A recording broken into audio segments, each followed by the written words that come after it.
இன்றைக்கி பிரேக்ஃபாஸ்ட் ஒரு கலந்த மாவு இன்ஸ்டன்ட் தோசை, கோதுமை மாவு சேர்த்து பண்ணியிருக்கோம். என்னாச்சு? கோதுமை மாவு தோசை பேர் கேட்டோன்னு சைலண்ட் ஆகிட்டிங்களா? இப்படி தான் எங்கள் வீட்டுக்கு வந்த ஒரு ஃப்ரெண்டும் கோதுமை தோசையா அப்படின்னு அவர் எங்களை கேட்டது மட்டும் இல்லை, அவர் கண்ணில் தெரிஞ்சது ஒரு ஏளன புன்னகை.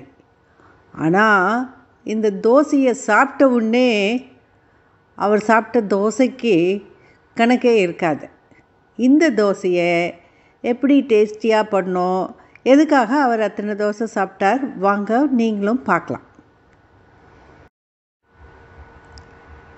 இன்ஸ்டன்ட் தோசைக்கு தேவையான பொருட்கள்: கோதுமை மாவு, சோள மாவு, அரிசி மாவு, இது மூணும் ஈக்குவல் குவான்டிட்டி எடுத்துக்கணும்.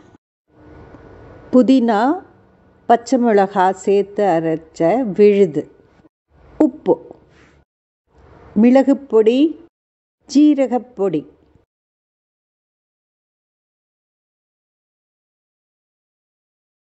இஞ்சி பூண்டு விழுது,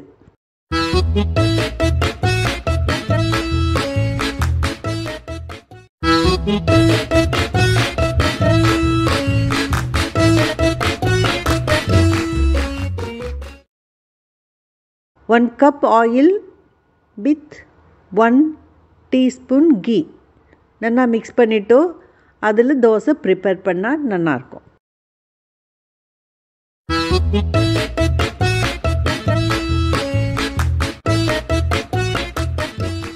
முதல் தோசை மிளகா பொடி கூட தான்.